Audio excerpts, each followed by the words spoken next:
जय माता दी दोस्तों, मार्गशीर्ष माह के शुक्ल पक्ष की पूर्णिमा तिथि को मार्गशीर्ष पूर्णिमा का व्रत रखा जाता है।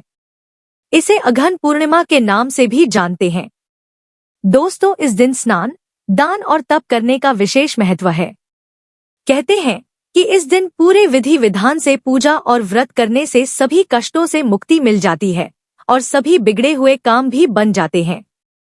दोस्तों, यह साल की आखिरी पूर्णिमा है। इस दिन दत्तात्रेय जयंती भी है। आपको बता दें कि पुराणों के अनुसार अघन पूर्णिमा पर व्रत, पूजा और सत्यनारायण कथा करने वालों को दीर्घायु की प्राप्ति होती है। मार्गशीर्ष पूर्णिमा पर तुलसी की जड़ की मिट्टी से पवित्र सरोवर में स्नान करने से भगवान विष्णु जी और माता लक्ष्मी की विशेष कृपा प्राप्त होती है। इस दिन किया गया दान अन्य पूर्णिमा की तुलना में 32 गुना फलदायी होता है। यही वजह है कि इससे 32वीं पूर्णिमा के नाम से भी जानते हैं। आपको बता दें कि इस दिन भगवान सत्यनारायण की पूजा व कथा करवाना बेहद ही शुभ होता है। इस दिन सत्यनारायण की कथा परम फलदायी मानी गई है। कथा के बाद इस दिन सामर्थ्य के अनुसार गरीबों और ब्राह्मणों को भोजन कराकर दान दक्षिणा देने से भगवान विष्णु जी प्रसन्न होते हैं। दोस्तों, पूर्णिमा तिथि के दिन शिव जी और चंद्रमा की पूजा करने से भी बहुत अधिक लाभ मिलता है। चलिए जान लेते हैं कि साल 2024 में मार्गशीर्ष पूर्णिमा कब पड़ेगी। तो पूर्णिमा तिथि की शुरुआत 14 दिसंबर को शाम 4:58 पर होगी और पूर्णिमा तिथि की समाप्ति 15 दिसंबर को रात 2:31 पर हो जाएगी। ऐसे में मार्गशीर्ष पूर्णिमा 15 दिसंबर 2024 दिन रविवार को मनाई जाएगी। इसी दिन मार्गशीर्ष पूर्णिमा का व्रत भी रखा जाएगा। इसी दिन स्नान दान की पूर्णिमा भी पड़ेगी। इस दिन स्नान का मुहूर्त सुबह 5:17 से लेकर सुबह 6:12 तक रहेगा। इस दिन अभिजीत मुहूर्त सुबह 11:56 से लेकर दोपहर 12:37 तक रहेगा। इस मुहूर्त में पूजा करना शुभ होगा। मार्गशीर्ष पूर्णिमा के दिन चंद्रोदय का समय शाम के 5:13 पर होगा।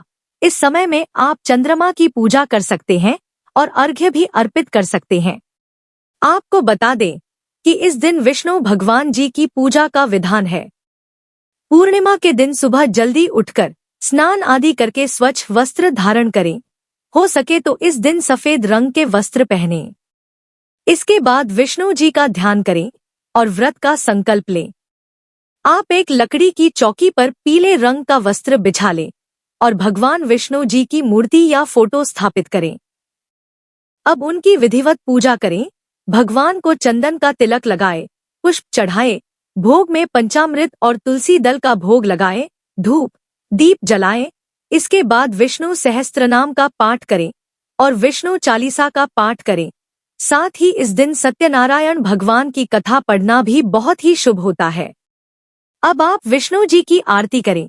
इसके बाद पूजा स्थल पर वेदी बनाएं और हवन के लिए उसमें अग्नि प्रज्वलित करें। इसके बाद हवन में घी और हवन की सामग्री की आहुति दें। हवन समाप्त होने के बाद विष्णु जी का ध्यान करें और उनसे घर परिवार के सुख समृद्धि की कामना करें।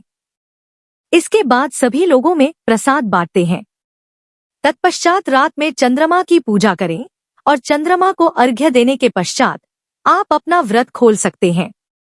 इस दिन रात में भगवान विष्णु जी की मूर्ति के पास ही शयन करना चाहिए और व्रत के दूसरे दिन सुबह जल्दी उठकर पूजा करने के बाद जरूरतमंद या ब्राह्मण को भोजन कराकर दान दक्षिणा दे। इससे आपको शुभ फल की प्राप्ति होती है। तो दोस्तों, यह जानकारी आपको अच्छी लगी तो कमेंट में जय माता दी जरूर लिखें और अगर आपका कोई सवाल है तो उसे कमेंट बॉक्स में अवश्य पूछ लें और इस वीडियो को लाइक करें, शेयर करें और साथ ही साथ चैनल को सब्सक्राइब करें। धन्यवाद।